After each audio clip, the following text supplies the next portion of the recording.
നമസ്കാരം. കോൺഗ്രസ് പാർട്ടിയിൽ നിന്ന് വ്യത്യസ്തമായി CPIM എന്ന രാഷ്ട്രീയ പാർട്ടി ഒരു കേഡർ പാർട്ടിയാണ്. അവിടെ അസ്വസ്ഥതകൾക്കും ആകുലതകൾക്കും പ്രസക്തിയില്ല. പാർട്ടിയാണ് വ്യക്തികളെക്കാൾ വലുത്. പാർട്ടി തീരുമാനമെടുക്കുന്നു. ഇഷ്ടമുണ്ടെങ്കിലും ഇല്ലെങ്കിലും അണികൾ അത് സ്വീകരിക്കണം. പക്ഷേ ഈ രീതി മുമ്പോട്ട് പോകാൻ കാരണം പാർട്ടി അണികളുടെ കൂടി വികാരം കണക്കിലെടുത്ത് നല്ലത് ചെയ്യും എന്ന ആത്മവിശ്വാസത്തിന് പുറത്തായിരുന്നു.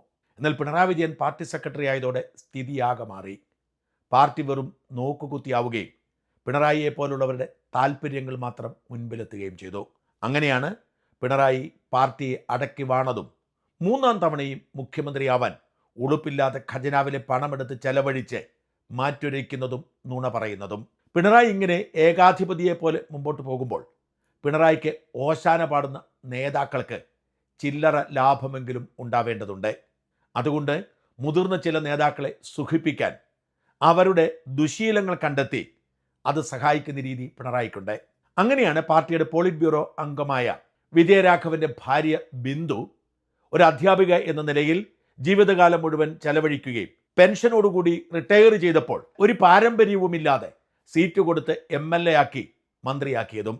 ഇംഗ്ലീഷ് അധ്യാപിക എന്ന് പറയുമ്പോഴും ഹോമും ഹൗസും തമ്മിലുള്ള വ്യത്യാസമില്ലാതെ ഹൗസ് തലയിൽ വെച്ചുകൊണ്ട് നടക്കുന്നു എന്ന് ഒരു ഉളുപ്പുമില്ലാതെ പറഞ്ഞ മന്ത്രി ബിന്ദു വീണ്ടും മത്സരിക്കുന്നത് വിജയരാഘവന്റെ ഭാര്യയാണ് എന്നതുകൊണ്ട് മാത്രമാണ്. അത്തരത്തിൽ ഒരു ഔദാര്യമാണ് പാർട്ടി സെക്രട്ടറി MV ഗോവിന്ദന്റെ ഭാര്യ PK ശ്യാമളയ്ക്കും ചെയ്തു കൊടുത്തിരിക്കുന്നത്. ഇത്തരത്തിൽ CPM-ൽ കേട്ടുകേൾവിയില്ലാത്ത രീതിശാസ്ത്രങ്ങൾ ആരംഭിച്ചതോടെ പതിവിൽ നിന്ന് വ്യത്യസ്തമായി അസ്വസ്ഥതകളും രൂപപ്പെട്ടു വരുന്നു. തെരഞ്ഞെടുപ്പിന് മുമ്പ് തന്നെ പല നേതാക്കളും അതൃപ്തി രേഖപ്പെടുത്തി രംഗത്ത് വന്നു. ഒന്നിലധികം തവണ MLA ആയിരുന്ന ദേവികുളത്തെ രാജേന്ദ്രൻ CPM വിട്ട് BJPയിൽ ചേക്കേറിയത് വെറുതെയല്ല. CPM-ന്റെ കോട്ടക്കൊത്തളങ്ങളിൽ പതിവിൽ നിന്ന് വ്യത്യസ്തമായി പലതരം അതൃപ്തികളും രൂപപ്പെട്ടു വരുന്നു. ഇതിലേറ്റവും വലിയ കലാപമുയർത്തിയത് ആലപ്പുഴയിലെ G സുധാകരനാണ്. നേരെ ചൊവ്വയാണെങ്കിൽ പാർട്ടിയുടെ സംസ്ഥാന സെക്രട്ടറി ആവേണ്ടിയിരുന്ന, പോളിറ്റ് ബ്യൂറോ അംഗമാവേണ്ടിയിരുന്ന അഴിമതി ലെവലേശമില്ലാത്ത G സുധാകരന് സീറ്റ് നിഷേധിക്കുക മാത്രമല്ല ചവിട്ടിപ്പുറത്താക്കുന്ന സാഹചര്യം രൂപപ്പെടുകയും ചെയ്തു. സുധാകരന്റെ വാക്കിന് ഒരു പ്രാധാന്യവും പാർട്ടിയിൽ ഇല്ലാതെ വന്നതോടെ സുധാകരൻ രാമായണം എടുത്ത് വായിച്ച് മനസാസ്ഥ്യം നേടിയെടുക്കാൻ ശ്രമിച്ചു. പക്ഷെ രാമായണത്തിൻ്റെ അതിർവരമ്പുകളിൽ തൻ്റെ പ്രതിഷേധം ഒതുങ്ങാതെ വന്നപ്പോൾ പാർട്ടിക്കെതിരെ രംഗത്ത് വരികയും പിണറായിസത്തിനെതിരെ പോരാട്ടത്തിനിറങ്ങുകയും ചെയ്തു. അങ്ങനെ CPM-ന്റെ ഉറച്ച സീറ്റായ അമ്പലപ്പുഴയിൽ സുധാകരൻ സ്വയം സ്ഥാനാർത്ഥിയായി. സുധാകരനെ പിന്തുണയ്ക്കാൻ UDF എടുത്ത നിലപാട് ശ്ലാഘനീയമാണ്. ജയസാധ്യതയില്ലാത്തൊരു മണ്ഡലത്തിൽ സുധാകരനെ പിന്തുണയ്ക്കുന്നത് തന്നെയാണ് ഉചിതമെന്ന കോൺഗ്രസിന്റെ തീരുമാനത്തെ എങ്ങനെ കുറ്റം പറയാൻ പറ്റും? PK ശശിയെപ്പോലെ ധാർഷ്ട്യവും പെണ്ണുകേസുമൊക്കെ അലങ്കാരമായി കൊണ്ടു നടക്കുന്നവർക്ക് സീറ്റ് കൊടുക്കുന്നത് പോലെയല്ല CPM-ന് ഉറച്ച സ്വാധീനമുള്ള ഒരു മണ്ഡലത്തിൽ സുധാകരനെ പോലെ ആദർശ ശുദ്ധിയുള്ള ഒരു നേതാവിന് പിന്തുണ കൊടുക്കുന്നത്. സുധാകരൻ UDF-ന്റെ സ്ഥാനാർത്ഥിയല്ല. സ്വതന്ത്രനായി മത്സരിക്കുമ്പോൾ UDF പിന്തുണ കൊടുക്കുകയാണ്. ഇത് CPM-ന്റെ ഉറക്കം കെടുത്തുമെന്ന് തീർച്ച. UDF-ന്റെ പിന്തുണയോടെ സുധാകരൻ അമ്പലപ്പുഴയിൽ മത്സരിക്കുമ്പോൾ LDF സ്ഥാനാർത്ഥിയെ കാത്തിരിക്കുന്നത് തോൽവി മാത്രമാണ്.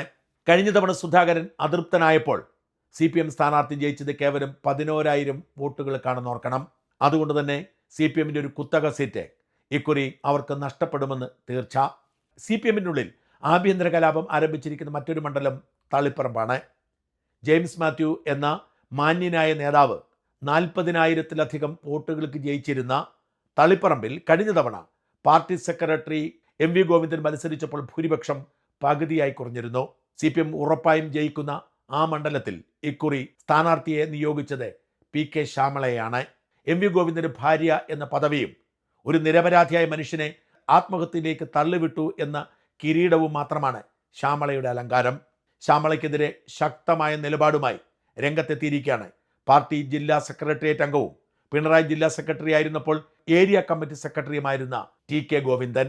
ഗോവിന്ദൻ പാർട്ടിക്കെതിരെ ശക്തമായ ആരോപണമാണ് ഉയർത്തിയിരിക്കുന്നത്.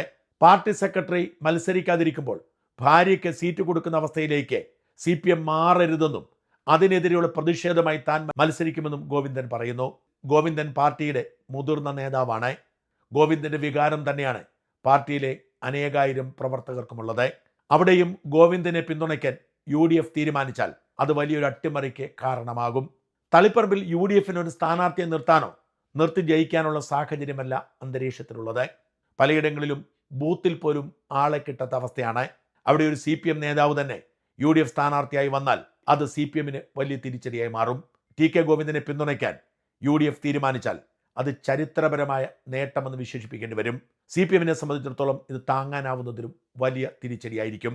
ഏതാനും ആഴ്ചകൾക്ക് മുമ്പാണ് പാർട്ടിക്ക് ഏറ്റവും ശക്തമായ വേരുള്ള പയ്യന്നൂരിൽ കുഞ്ഞികൃഷ്ണൻ എന്നു പേരുള്ള ജില്ലാ കമ്മിറ്റി അംഗം രംഗത്ത് വന്നത്. സ്വാത്വികനായ ആ മനുഷ്യൻ മധുസൂദനൻ എന്ന പാർട്ടി MLA അഴിമതിക്കാരനാണ്, രക്തസാക്ഷി ഫണ്ട് പിരിച്ച് പുട്ടടിച്ചു എന്നാരോപിച്ച് അതിൻ്റെ കണക്ക് ചോദിച്ചാണ് രംഗത്ത് വന്നപ്പോൾ പുറത്തായത്. ഇന്നിപ്പോൾ കുഞ്ഞികൃഷ്ണനും പാർട്ടിക്കെതിരെ അവിടെ സ്ഥാനാർത്ഥിയാകും എന്ന് പറയുന്നു. കുഞ്ഞികൃഷ്ണനെയും പിന്തുണയ്ക്കേണ്ട ബാധ്യതയാണ് കോൺഗ്രസ് പാർട്ടി ഏറ്റെടുക്കേണ്ടത്. പയ്യന്നൂരിലും തളിപ്പറമ്പിലും അമ്പലപ്പുഴയിലുമൊന്നും കോൺഗ്രസ് പാർട്ടിക്ക് സ്ഥാനാർത്ഥിയെ നിർത്തി ജയിപ്പിക്കാൻ കഴിയാത്ത സാഹചര്യത്തിൽ പാർട്ടിയെ തിരുത്തുന്നതിന് വേണ്ടി ഏതെങ്കിലും ഒരു നേതാവ് രംഗത്ത് വന്നാൽ അവരെ പിന്തുണയ്ക്കുന്നത് തന്നെയായിരിക്കും ഉചിതം. തളിപ്പറമ്പിലേതുപോലെ തന്നെ പയ്യന്നൂരിലും CPM വിമത സ്ഥാനാർത്ഥിയെ പിന്തുണച്ച് കോൺഗ്രസ് ഞെട്ടിച്ചേക്കും. അങ്ങനെയെങ്കിൽ CPMനെ കുറി അത് വലിയ തിരിച്ചടിയും നാണക്കേടുമായി മാറും. ഇതിന് സമാനമായ ഒരു സംഭവമാണ് തൃശ്ശൂരിലെ നാട്ടികയിൽ നിലവിലുള്ള CPIയുടെ MLA CC മുകുന്ദൻ്റെ രംഗപ്രവേശം. നാട്ടികയിലെ കോൺഗ്രസിൽ ഭൈമീ കാമുകന്മാർ ഏറെയുള്ളതുകൊണ്ടാവാം മുകുന്ദനെ അവർ മുഖം തിരിച്ചു. മുകുന്ദൻ അതുകൊണ്ട് BJP സ്ഥാനാർത്ഥിയായി നാട്ടികയിൽ മാറ്റൊരുക്കുകയാണ്. CPMലും CPIയിലും ഒന്നും ഇത്തരം നാടകങ്ങൾ ഇതിനു മുമ്പ് ഉണ്ടായിട്ടേയില്ല. പാർട്ടിക്കെതിരെ രംഗത്ത് വരാനുള്ള ധൈര്യം ഒരു നേതാവിനും ഉണ്ടാകുമായിരുന്നില്ല. എന്നാൽ പിണറായിയും ഗോവിന്ദനും ബന്ധുക്കളെ കൊണ്ട് പാർട്ടി സ്ഥാനങ്ങൾ നിറയ്ക്കുമ്പോൾ, MLA പദവിയിലേക്കും മന്ത്രി പദവിയിലേക്കും നിയോഗിക്കുമ്പോൾ അണികൾ പൊട്ടിത്തെറിക്കുകയാണ്, ചോദ്യം ചെയ്യുകയാണ്. ചോദ്യം ചെയ്യുന്നവരെ പിന്തുണയ്ക്കാൻ അനേകം അണികൾ ഒരുമിച്ച് നിൽക്കുന്നു. CPMന്റെ ചരിത്രത്തിലെ ഏറ്റവും വലിയ പ്രതിസന്ധിയായി ഇത് മാറും. നിലവിലുള്ള ഭരണവിരുദ്ധ വികാരവും മുസ്ലിം ജനതയ്ക്കുള്ള എതിർപ്പും ഒപ്പം തന്നെ പാർട്ടിക്കുള്ളിലെ ആഭ്യന്തര കലാപവും CPMന്റെ പുക കണ്ടേ അവസാനിക്കൂ എന്നാണ് റിപ്പോർട്ടുകൾ. തളിപ്പറമ്പിലും പയ്യന്നൂരിലും അമ്പലപ്പുഴയിലുമൊക്കെ CPM നേരിടുന്നത് സമാനതകളില്ലാത്ത പ്രതിഷേധവും തിരിച്ചടിയുമാണ്. പിണറായി വിജയൻ CPMനെ വിഴുങ്ങി ഇല്ലാതാക്കിയതിന് അറുതി വരുത്താൻ പാർട്ടി അണികൾ തന്നെ രംഗത്ത് വരുന്ന തെരഞ്ഞെടുപ്പായി ഇത് മാറുമെന്ന് തീർച്ച.